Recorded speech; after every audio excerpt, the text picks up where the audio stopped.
નમસ્કાર વાગ્યાની તમામ મહત્વપૂર્ણ ખબરો સાથે હું છું હેતવી અને વાત મહત્વના સમાચારો પર તો પોરબંદરમાં કલમ 144 લાગુ કરવાનો નિર્ણય રદ કરાયો છે। મોડી રાત્રે આ નિર્ણય રદ કરવામાં આવ્યો છે। ગઈકાલે સાંજે કેટલાક વિસ્તારોમાં ધારા 144 લાગુ કરાઈ હતી। મોડી રાત્રે કલમ 144 હટાવી લેવામાં આવી છે। હાલ મેમણવાડા સહિત વિસ્તારોમાં શાંતિપૂર્ણ માહોલ જોવા મળી રહ્યો છે। મેમણવાડા વિસ્તારમાં પોલીસનો બંદોબસ્ત પણ અત્યારે યથાવત જોવા મળી રહ્યો છે। महत्वना ब्रेकिंग આવી રહ્યા છે। પોરબંદરમાં કલમ 144 લાગુ કરવાનો નિર્ણય રદ કરાયો છે। મોડી રાત્રે આ નિર્ણય રદ કરવામાં આવ્યો છે। ગઈકાલે સાંજે કેટલાક વિસ્તારોમાં ધારા 144 લાગુ કરાઈ હતી। સંવાદદાતા પ્રત્યુષ અમારી સાથે ફોન લાઈન પર અહીંયા જોડાયા છે। પ્રત્યુષ, શું છે સમગ્ર વિગત અને શા માટે કલમ 144 હટાવી લેવામાં આવી છે? જી, આપને જણાવી દઉં કે ગઈકાલે જે રીતે પોરબંદર જિલ્લામાં ખાસ કરી અને પોરબંદર શહેરના જે અમુક જે વિસ્તારો છે ત્યાં પરિસ્થિતિ તંગ ભરી જોવા મળી હતી। તેને કારણે તંત્ર દ્વારા સાવચેતીના ભાગરૂપે અને કોઈ અનિચ્છનીય ઘટના ન બને તે માટે સાંજે અધિક જિલ્લા કલેક્ટર દ્વારા કલમ 144 છે તે લગાવવામાં આવી હતી। પરંતુ ત્યારબાદ જે રીતે ચુસ્ત પોલીસ બંદોબસ્ત અને જે વાતાવરણ છે તે અંડર કંટ્રોલ થતા મોડી રાત્રિના જે આ 144 કલમ જે પોરબંદર કીર્તિ મંદિર, રાણાવાવ, કુતિયા સહિતના પોલીસ વિસ્તારમાં લગાવવામાં આવ્યું હતું તે 144 કલમ છે તે રદ કરવાનો નિર્ણય છે તે તંત્ર દ્વારા લેવામાં આવ્યો છે। જી બિલકુલ પ્રતિશ, અત્યારે આ કલમ હટ્યા બાદ લોકોનું શું કહેવું છે અને સાથે કેટલી સંખ્યામાં પોલીસનો કાફલો અત્યારે આ વિસ્તારમાં તૈનાત છે? હજુ પણ જે રીતે કહી શકાય કે ખાસ કરીને જે મેમણવાળા વિસ્તાર છે તેમજ જે લઘુમતી સમાજના જે રહેણાંક વિસ્તાર છે ત્યાં હજુ પણ જે પોલીસનો જે ચાપતો જે બંદોબસ્ત છે તે ગોઠવી દેવામાં આવ્યો છે અને હજુ પણ પોલીસ છે તે કોઈ પણ અનિચ્છનીય ઘટના ન બને તેને લઈને એલર્ટ છે। ખાસ કરીને આપણે જે રીતે જણાવ્યું કે કલમ દૂર કરાતા શું લોકોનો પ્રતિભાવ છે, તો હાલમાં આજે દશેરાનો તહેવાર પણ છે તેમજ જે રીતે તહેવારો ચાલી રહ્યા છે ત્યારે આ નિર્ણય દૂર કરાતા લોકોમાં પણ ક્યાંક ને ક્યાંક ખુશી છે કે આ જે નિર્ણય છે તે યોગ્ય છે। બિલકુલ પ્રદેશ, આભાર સમગ્ર માહિતી બદલ।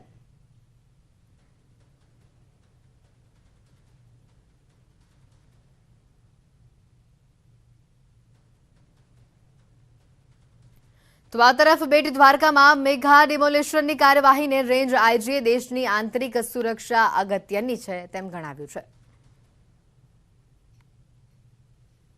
સતત ચોથા દિવસે બેટ દ્વારકામાં ધાર્મિક અને રહેણાંક દબાણો પર બુલડોઝર ફર્યા।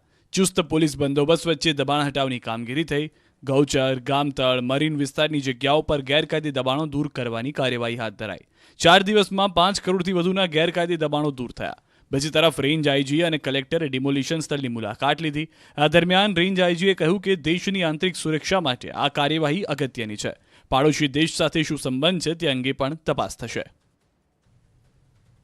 દરિયાઈ સુરક્ષાના દ્રષ્ટિએ અને ભારતની આંતરિક સુરક્ષાના દ્રષ્ટિએ ખૂબ અગત્યના પગલું છે અને એ ખૂબ જરૂરી છે, એ જાણવા પણ જરૂરી છે કે આ આવી મિલકતો બસાવવામાં કોણના હાથ છે। 150 લોકોના ટોળાએ કર્યું આસ્થા પર પથ્થરમારો। ખેડાના માતરમાં લોહિયાળ બની આઠમની રાત। ખેડાના ઉંઢેલા ગામમાં નવરાત્રી દરમિયાન શાંતિ ડહોળવાનો પ્રયાસ થયો। ઉંઢેલાના ભાગોળમાં તુળજા માતાના મંદિર પાસે માની આરાધનામાં લોકો હર્ષોલ્લાસ સાથે ગરબે ઝૂમી રહ્યા હતા। તેવામાં જ અચાનક મંદિરની પાછળના ભાગમાંથી એકાએક વિધર્મીઓએ મંદિરને તરફથી ઘેરી લીધો અને પથ્થરમારો કર્યો। પથ્થરમારો થતાની સાથે જ મોડી રાત્રે તુળજા માતાજીના મંદિર પાસે માઈ ભક્તોમાં ભાગમદોડ મચી ગઈ, પરંતુ વિધર્મીઓએ પથ્થરમારો બંધ ન કર્યો। માની આરાધનાના શક્તિ ભક્તિના પર્વને અમુક વિધર્મીઓએ સમગ્ર માહોલ લોહિયાળ કરી દીધો। અમુક લોકોને તો પથ્થર એવા વાગ્યા કે માથા ફાટી ગયા। કેટલાય લોકો ગંભીર રીતે ઘાયલ થયા। વિધર્મીઓનું ટોળું એટલી મોટી સંખ્યામાં હતું કે પરિસ્થિતિ ખૂબ વણસી ગઈ। વિધર્મીઓએ મહિલાઓને પણ ન છોડી તેમના પર પણ લાકડી, દંડા વડે હુમલો કર્યો। મોડી રાતની આ ઘટનાથી સમગ્ર ગામમાં ભારે દહેશતનો માહોલ છવાયો। બીજી તરફ પોલીસના ધાડે ધાડા ગામમાં ઉતારી દેવાયા। આ મામલે પોલીસે 150 લોકોના ટોળા સામે ગુનો નોંધ્યો છે અને 10 લોકોની અટકાયત કરી। તો ખેડામાં આરોપીઓને જાહેરમાં માર મારવા મુદ્દે કોંગ્રેસના 3 ધારાસભ્યોએ ડીજીપીને પત્ર લખ્યો છે। ગ્યાસુદ્દીન શેખ, ઇમરાન ખેડાવાલા અને મોહમ્મદ જાવેદ પીરજાદાએ પત્રમાં કહ્યું છે કે પોલીસ તંત્ર દ્વારા ચોક્કસ સમાજને ટાર્ગેટ કરીને કરવામાં આવતી કાર્યવાહી રોકવામાં આવે। નિષ્પક્ષ અને તટસ્થ કાર્યવાહીમાં થતો રાજકીય હસ્તક્ષેપ અટકાવવામાં આવે।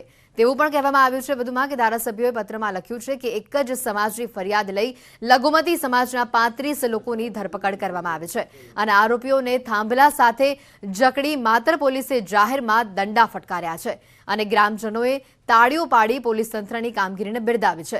ત્યારે આ સમગ્ર ઘટનાને અમે સખત શબ્દોમાં વખોડી કાઢીએ છીએ। નોંધનીય છે કે ખેડાના ઉંઢેલામાં ગરબા મહોત્સવમાં પથ્થરમારા બાદ 10 આરોપીઓની ધરપકડ કરી પોલીસે જાહેરમાં ધુલાઈ કરી હતી।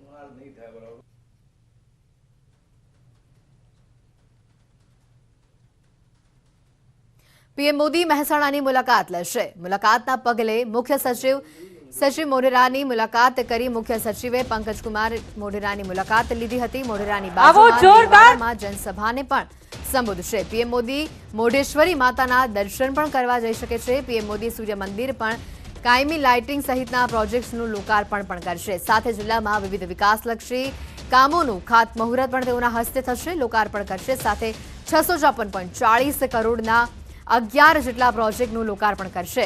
સાથે કહી શકાય કે કરોડોના કામોનું પ્રોજેક્ટનું ખાતમુહૂર્ત અને લોકાર્પણ તેઓ કરવાના છે। મહેસાણાને પણ કુલ 2874.77 કરોડના વિકાસ કામોની ભેટ આપશે। મુખ્ય સચિવે વિવિધ સ્થળો પર કામોનું નિરીક્ષણ કર્યું છે। અધિકારીઓને પણ જરૂરી સૂચનાઓ આપી માર્ગદર્શિત કર્યા છે। પ્રવાસન નિગમના સચિવ હારિત શુક્લા, પ્રવાસન નિગમના managing director Alok Pandey, energy અને પેટ્રોલ કેમિકલ વિભાગના અગ્ર સચિવ મમતા વર્મા, મહેસાણા જિલ્લાના પ્રભારી સચિવ ધનંજય ત્રિવેદી પણ ખાસ ઉપસ્થિત રહ્યા હતા।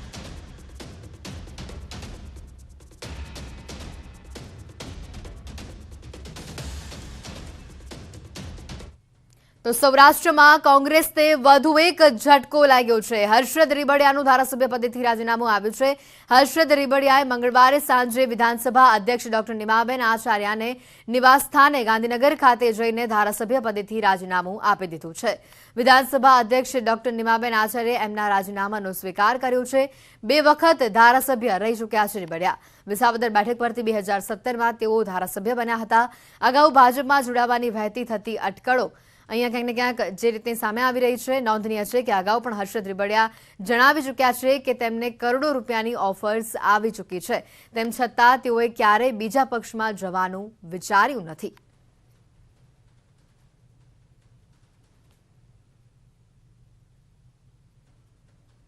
હું કે આજે કોઈની સાથે બેઠો નથી। મેં તો ધારાસભ્ય પદેથી રાજીનામું આપ્યું છે, કોંગ્રેસમાંથી રાજીનામું આપ્યું છે। હું કોઈની સાથે બેઠો, મેં નક્કી નથી કર્યું હું કઈ પાર્ટીમાં જોડાવાનો છું। હું મારા વિસ્તારના મારા કાર્યકરો, મારા આગેવાનો, મારા મતદારો એને પૂછીને મારો અંતરાત્મા અને છેવાડાનો માણસનો અવાજ બને એ પક્ષમાં હું જોડાવાનો છું। ચૂંટણી તો વિધાનસભામાં આપણે હવે આગામી સમય જ નક્કી કરશે। ચૂંટણી તો એક ખેડૂતનો દીકરો છું, ખેડૂતની સેવા કરવા માટે, છેવાડાના ગરીબ માણસની સેવા કરવા માટે કદાચ લડવી પડે તો લડશું છો। મેં ક્યારેય ગદ્દારી કરી નથી, પક્ષ છોડવા માટે આ ગદ્દારી નથી મારી। મેં મારા વિસ્તારના લોકોને પૂછ્યું છે કે આપણે શું કરવું, એમ લોકો માટે આપણે કઈ રીતે લડાઈ કરવી। આ ગદ્દારી ન કહેવાય। ગદ્દારી તો હું અધવચ્ચેથી વિયોગ ગયો ને, હજી મારે 15 દિવસ જ બાકી છે। હું કે એવી રીતે નથી ગયો। હર્ષદભાઈ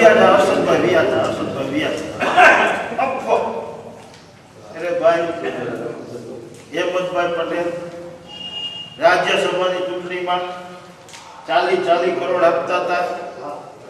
રાજ્યસભાની ચૂંટણીમાં અત્યારે કોઈ રૂપિયા આપવાનો તમને 40 કરોડ આપતા હતા, છતાં અમે સિંહે ખડ ન ખાય।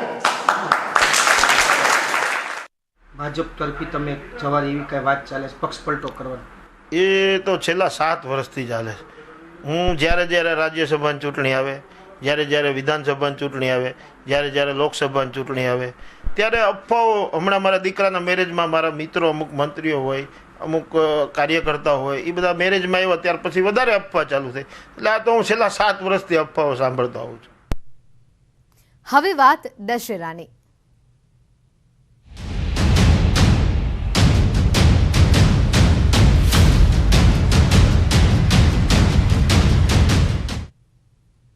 દેશભરમાં દશેરાની ઉજવણી થઈ રહી છે। વહેલી સવારથી જ ફાફડા જલેબી માટે લાઈનો લાગી રહી છે। આજે 1100 થી 1200 કિલો ગાંઠિયા વેચવાનો અંદાજ છે। તો 500 થી 600 કિલો જલેબી વેચવાનો અંદાજ છે. ગત વર્ષથી સરખામણીએ 50 રૂપિયા ભાવમાં વધારો જોવા મળ્યો છે.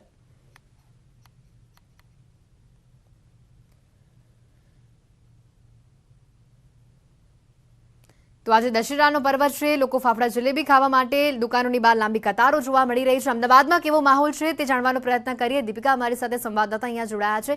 દીપિકા, જે રીતની માહિતી મળી રહી છે, વિભુ અમારી સાથે અહીંયા જોડાયેલા છે. વિભુ, અત્યારે કેવો માહોલ જોવા મળી રહ્યો છે? અમદાવાદીઓ અત્યારે ફાફડા જલેબીની કેવી મોજ માણી રહ્યા છે?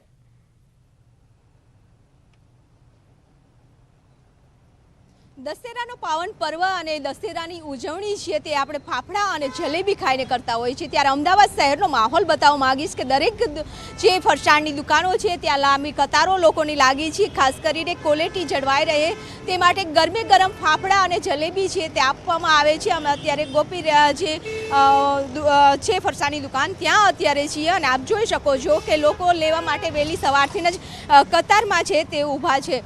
અહીં જે લોકો લેવા આવે છે તેનો પણ આપણે મત પૂછીશું. અંકલ, વહેલી સવારથી જ આપ ફાફડા જલેબી લેવા આવ્યા છો, શું કહીશું? હા, અમદાવાદમાં હું 10-12 વર્ષથી રહું છું અને ગોપીનું નામ છે. અને ફાફડા જલેબી બહુ બધું વસ્તુ સ્ટાન્ડર્ડ મળે છે. અમે જમવા પણ આવીએ છીએ ફેમિલી સાથે અને બહુ શુદ્ધતા છે અને બહુ વ્યવસ્થિત પેકિંગ ને બધું સરસ થાય છે. અને ખાવા માટે કેટલા દિવસથી રાહ જોતા હતા? અમે ક્યારે આસો મહિનો બેસે ત્યારે નવરાત્રિ શરૂઆત કે દશેરા આવે ત્યારે વિજયાદશમીના દિવસે બરાબર શસ્ત્ર પૂજન હોય છે અને ફાફડા જલેબી લોકો ખાઈને આનંદ માણે છે. અને અમદાવાદના પ્રિય છે એમ કે ભાઈ આ ભાવનગરના ગાંઠિયા એમ ફાફડા જલેબી તો કે અમદાવાદી જ એમ, એટલે બહુ સારું. અમદાવાદની દરેક દુકાનો પર અત્યારે લાંબી કતારો લાગી છે ફાફડા અને જલેબી લેવા માટે. અત્યારે આપ દ્રશ્યો પણ જોઈ શકો છો કે ફાફડા જલેબી લેવા માટે લોકો વહેલી સવારથી જ લોકો કતારમાં ઊભા છે અને રાહ પણ જોઈ રહ્યા હતા કે દશેરાનો પાવન પર્વ આવ્યા અને તેઓ જે ફાફડા અને જલેબી છે ખાઈ અને ઉજવણી છે તે પોતાના પરિવાર સાથે કરી રહ્યા. અત્યારે જે રીતે ખૂબ આયોજન કરવામાં આવ્યું છે, દિલીપભાઈ, જે રીતે અત્યારે ફાફડા જલેબી લેવા માટે પણ લોકોની લાંબી કતારો લાગી છે, શું કહેશો? કેવી રીતના આખું આયોજન કરવામાં આવ્યું છે અને કેટલો ટાર્ગેટ છે? અમે લોકો વર્ષોથી ફાફડા જલેબી સર્વ કરી છે. મારા ફાધરના ટાઈમથી શરૂ કર્યું હતું અને વર્ષમાં એક જ દિવસ માત્ર દશેરાના દિવસે અને લોકોનો ઓર્ડર આવે પછી જ બનાવવાનું શરૂ કરવાનું, બનાવીને નહીં રાખવાનું. અને તમે જોઈ શકશો કે અમારા માણસોના યુનિફોર્મ, પેકિંગ મટીરિયલ ને બધામાં અમે ક્વોલિટી માટે એટલા કોન્શિયસ છે કે લોકો અહીંયા 45 મિનિટ લાઇનમાં ઊભા રહીને પણ અમારા ત્યાંથી લેવાનો આગ્રહ રાખે છે. અત્યારે જે રીતે લોકો ગરમે ગરમ ફાફડા મળી રહે તે માટેની વિશેષ આયોજન છે તે કરવામાં આવ્યું છે. અને આપ પણ અહીં જોઈ શકો છો કે ફાફડા ગરમે ગરમ અમદાવાદીઓને મળી શકે તે માટે અને જલેબી પણ ગરમે ગરમ આપવામાં આવે છે. અત્યારે અહીં જે રીતે ઓર્ડર આવી રહ્યા છે તે જ રીતે બનાવવામાં આવી રહ્યું છે, કારણ કે એડવાન્સ ઓર્ડર નથી લેવામાં આવતા. લોકોને એક સારી ક્વોલિટીમાં મળી રહે તે માટેનું અત્યારે આ જે તૈયારી છે તે કરવામાં આવી છે. સાથે ઓનલાઈન જે મંગાવે છે તે લોકોને ત્યાં પણ પહોંચાડવા માટેની વિશેષ તૈયારીઓ છે તે કરી છે, કારણ કે લોકો આજે ફાફડા અને જલેબી ખાઈને ઉજવણી કરવાના છે. બિલકુલ, આભાર સમગ્ર માહિતી બદલ વિભુ. તો અહીંયા જે રીતના અમદાવાદીઓ ફાફડા જલેબીની મજા માણતા જોવા મળી રહ્યા છે, દશેરાનો પર્વ છે અને મોટી કતારો અત્યારે દુકાનોની બહાર જોવા મળી રહી છે.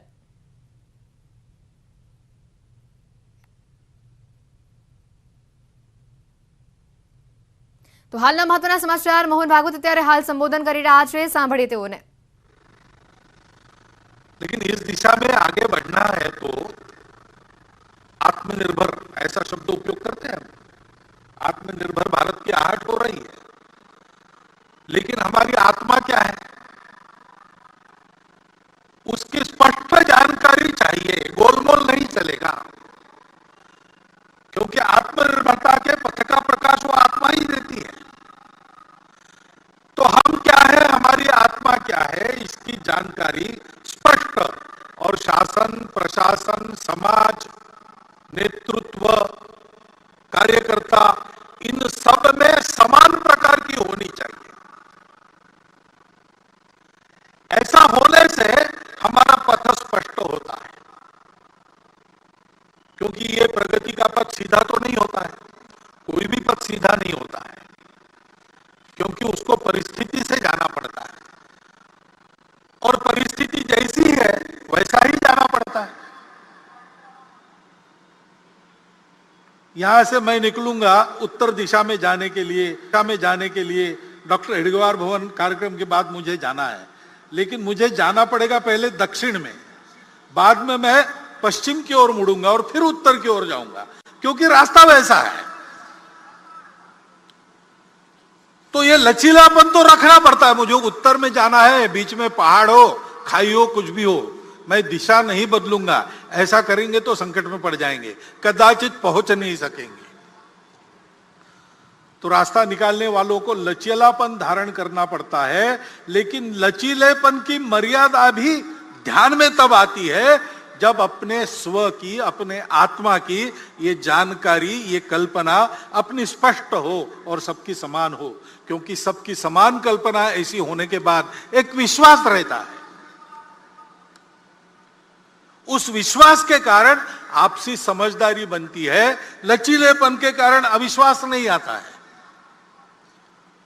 तो परस्पर समझदारी, विश्वास का भी वातावरण बनता है। और जिनको लचीला होना पड़ता है उनको कितना लचीला होना है और कितना नहीं होना है, पैर कहां पक्के जमाने हैं और शाखा पल्लव कैसे कैसे हवा में मोड़ने हैं, इसकी समझदारी प्राप्त होती है। तो उसके कारण संपूर्ण समाज में एक सहचित्तता का वातावरण बनता है और उस सहचित्तता के कारण प्रगति होती है। प्रत्येक व्यक्ति के और सामूहिक रूप से हमारे समाज के राष्ट्रीय चरित्र का यह महत्व का घटक है, सहचित्तता। इसलिए हमारे संगठन मंत्र में उसको स्थान है। समानो मंत्र समिति समानी, समानम मनः सहचित्तमेषाम, समानम मंत्र अभिमंत्रमेवा। सब समान कहा है, चित्त अलग अलग हो सकता है, इसलिए वहां साथ मिलकर चलने का निश्चय यानी सहचित्तता, इसको बताया है। उस सहचित्तता के वातावरण में सबको साथ लेकर हमको चलना है। और जैसा मैंने कहा, चलना है तो चलते समय कठिनाई आती है, बाधाएं आती है। दो प्रकार की बातों से साधारणतः सावधान रहना पड़ता है। पहली बाधा तो हम खुद रहते हैं। गतानुगतिकता स्वभाव की वो बाधा उत्पन्न करती है। रूढ़ि प्रियता के कारण वो बाधा आती है। समय बदलता है, समय के साथ बहुत कुछ बदलता है। समय के साथ मनुष्य का ज्ञान भी बढ़ता है और अज्ञान के कारण कुछ बातों की समझ जो थी वो समाप्त होती है, उसके जगह दूसरी नई समझ आती है। उसके अनुसार चलना पड़ता है, लेकिन रूढ़िबद्धता इस बात को रोकती है और उसके अनुसार चलना तो है। बुलेटिन में हाल रुकाईશું એક બ્રેક માટે।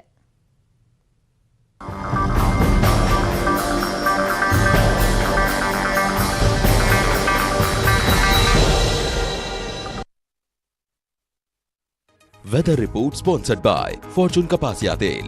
તહેવારોના આ મોસમમાં ફ્રેશ ખાઓ, હેલ્ધી રહો।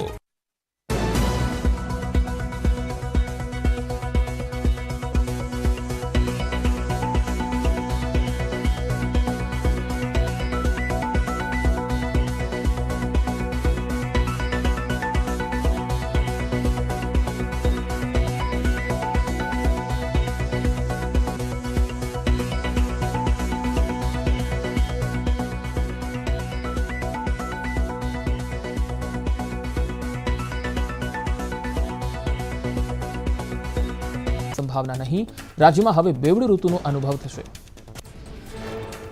સુરતના ઉધનાથી બનારસની ટ્રેન શરૂ કરાઈ। કેન્દ્રીય રેલ રાજ્યમંત્રી દર્શના જરદોશે કર્યો શુભારંભ। દિવાળીના સમયે ટ્રેન શરૂ કરાતા સુરતમાં રહેતા લાખો કારીગરોને થશે ફાયદો। અઠવાડિયામાં એક દિવસ ચાલશે ટ્રેન। રસ્તે રખડતા ઢોરના કેસમાં એએમસીના જવાબદાર અધિકારીઓ સામે નોંધાઈ ફરિયાદ। રખડતા ઢોરે અડફેટે લેતા ભાવિન પટેલનું થયું હતું મોત। પોલીસે એએમસીના અધિકારી અને ઢોરના માલિક સામે ગુનો દાખલ કર્યો। કલમ 304 હેઠળ સાપરાધ મનુષ્યવધનો ગુનો નોંધાયો। કડક કાર્યવાહીની મૃતકના પરિવારજનોની માંગ। સુરતમાં વિધર્મી બાઉન્સરો તૈનાત કરાતા સર્જાયો વિવાદ. વેસુના ઠાકોરજીની વાડીમાં બન્યો બનાવ. હિન્દુ સંગઠને વિરોધ કરતા પોલીસ દોડતી થઈ. હિન્દુ સંગઠનો અને બાઉન્સરો વચ્ચે ઝપાઝપી. 2 વ્યક્તિ ઇજાગ્રસ્ત થતા હોસ્પિટલ ખસેડાયા. અમરેલીના ધારી પંથકમાં વાતાવરણમાં પલટા સાથે વરસાદ. ચલાલા ધારી ગોપાલગ્રામમાં વરસાદને કારણે ખેડૂતોને મગફળીના થતા નુકસાનથી ચિંતિત. રાજકોટ ખીરસરા ગામમાં ખેડૂતે ખેતરમાં ખેત તલાવડી બનાવી પોતાના અને અન્ય ખેતરોનો પાણીનો સ્ત્રોત વધાર્યો. અન્ય ખેડૂતોને ખેત તલાવડી બનાવવા માટે પ્રોત્સાહિત કર્યા.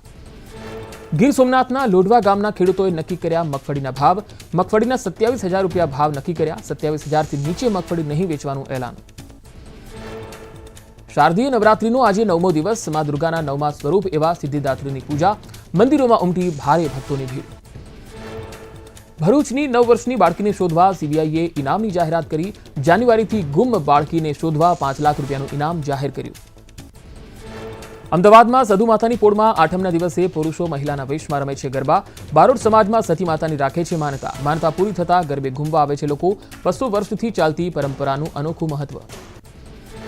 દ્વારકાના વીરબાઈમાં નવરાત્રી મહોત્સવ 2022માં પ્રથમવાર રાંદલ માતાના 108 લોટાના સાક્ષાત દર્શન કરાવાયા. 108 બાળાઓના રાંદલમાનું સ્વરૂપ ધારણ કરાવાયું. ધર્મ બુક ઓફ વર્લ્ડમાં નોંધ લેવાઈ. સુરતના બારડોલીમાં વરસાદને કારણે ગરબાના ગ્રાઉન્ડમાં પતરાની વોલ ધરાશાયી થઈ. લોટસ મેગા નવરાત્રી મહોત્સવ દરમિયાન બની ઘટના.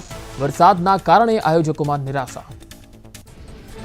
પંચમહાલના ગોધરામાં રાવણના પુતળા દહનના કાર્યક્રમનું આયોજન. પાલિકાએ અંદાજિત 1.5 લાખના ખર્ચે 35 ફૂટની ઊંચાઈનું રાવણનું પુતળું બનાવ્યું. પંચમહાલની ગોધરા નગરપાલિકા દ્વારા રાવણના પુતળા દહનનું આયોજન. રાવણનું પુતળું 35 ફૂટ ઊંચું બનાવવામાં આવ્યું. આ કાર્યક્રમમાં શહેરીજનો તેમજ અધિકારીઓ અને પદાધિકારીઓ હાજર રહેશે. અમદાવાદમાં ભદ્રકાળી મંદિરે આઠમની રાત્રે હવન કરાયો. 9મા નોરતે નગરદેવી મા ભદ્રકાળીની મહાઆરતી કરાઈ. નગરદેવીના દર્શને મોટી સંખ્યામાં ભક્તો ઉમટ્યા. અરવલ્લી જિલ્લામાં ધનસુરા ગઢી માતાના મંદિરે ગરબો કોરાવવાનો મહિમા. વર્ષોથી શ્રદ્ધાળુઓ આવે છે ગરબા કોરાવવા. ગરબા કોરાવવાથી મનોકામના પૂરી થાય છે તેવી માન્યતા.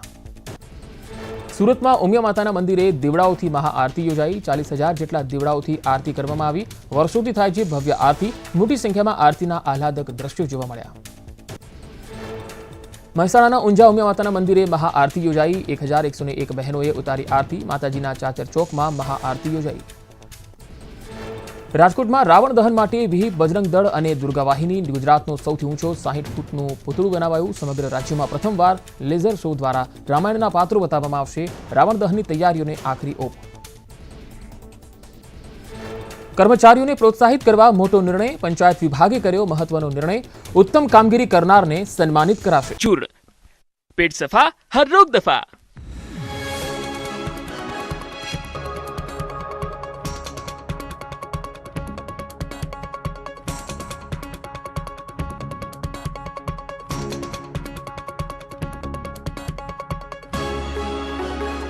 पेट सफा आयुर्वेदिक चूर्ण. पेट सफा हर रोग दफा.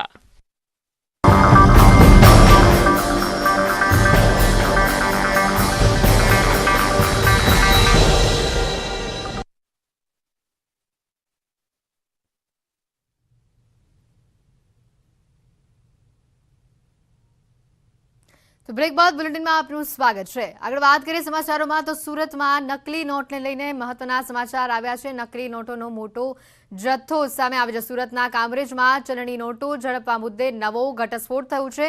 52 કરોડથી વધુની નકલી નોટોનો રેલો ગુજરાત અને મુંબઈ બાદ હવે દિલ્હી સુધી પહોંચ્યો છે. પોલીસે મુંબઈથી માસ્ટરમાઇન્ડ વિકાસ જૈન સહિત 2 લોકોને ઝડપી પાડી અલગ અલગ જગ્યા પરથી 300 કરોડ 16 લાખની નકલી નોટ પકડી લીધી છે. જેમાં 67 લાખની 500 અને 1000ની જૂની નોટોનો પણ કબજે કરવામાં આવી છે. અત્યાર સુધી 6 લોકોની સુરત જિલ્લા પોલીસની ટીમે ધરપકડ કરી છે. નોંધનીય છે કે તારીખ 29ના રોજ કામરેજ પોલીસે જામનગરની એક ચેરિટેબલ ટ્રસ્ટની એમ્બ્યુલન્સમાંથી કરોડોની ચલણી નોટ ઝડપી હતી. જે પ્રકરણમાં એમ્બ્યુલન્સના ચાલક હિતેશના ઘરના પાછળના ભાગેથી સંતાડેલી 52 કરોડથી વધુની ચલણી નોટો પણ મળી આવી હતી. અને સમગ્ર રેકેટમાં જ્યારે પહેલીવાર નોટ પકડાઈ ત્યારે તેઓ ફિલ્મોના શૂટિંગ માટે વાપરવાનું હોવાનું જણાવી પોલીસને ગુમરાહ કરી રહ્યા હતા. આ નોટ ઉપર ભારતથી મુંબઈ લાવવામાં આવી હતી.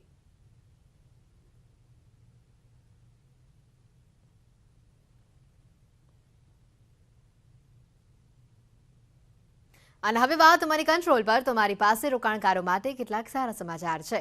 હવે તમે મની કંટ્રોલ પર યુએસ બજારને રિયલ ટાઈમ ટ્રેક કરી શકો છો. સૌથી વધુ વ્યાપક યુએસ માર્કેટ કવરેજ માટે મની કંટ્રોલ વેબસાઇટ અથવા એપ પર લોગ ઓન કરો અને વૈશ્વિક બજારોમાં જે બાબતો છે તેના વિશે માહિતગાર રહો.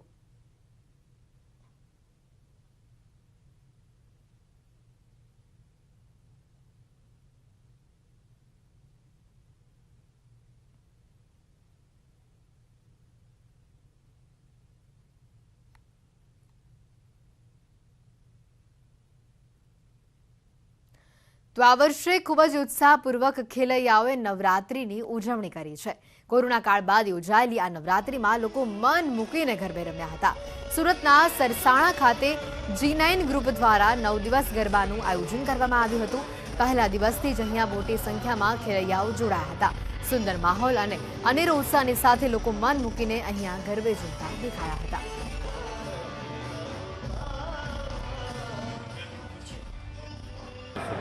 G9 ગ્રુપ આ જગ્યા પર 10 વર્ષથી નવરાત્રિ કરે છે અને G9 ગ્રુપ હંમેશા એક કંઈ નવું રાત્રે કમ્પલસરી દવાઓ કે મેડિસિન લેવી પડતી હોય અને અહીંયા આવવાની ઉતાવળમાં ભૂલી ગયા હોય તો અમે અહીંયા ડૉક્ટરોની ટીમ એક રાખી છે અને એ લોકોને અમે વિનામૂલ્યે દવા. G9 group is the best group. आप गरबा खेलने आ रहे हो तो मेरा रिकमेंड यही है कि आप G9 के साथ जुड़ो. He is the best organiser. Apex Entertainment અને G9 ઇવેન્ટ છે આ ઓર્ગેનાઇઝ કરી છે અને એમાં પણ દાંડિયા પ્રિન્સેસ ઐશ્વર્યાને એ લોકો લઈને આવ્યા છે. તો છેલ્લે તો જ્યારે ફરમાઈશ રાઉન્ડ શરૂ થાય છે ત્યારે પબ્લિક ઊભી રહે છે કે હજી મજા આવશે અને એ મજા જે છે એ અદ્ભુત રીતે લોકોને પોતાની બાજુ ખેંચીને લાવે છે.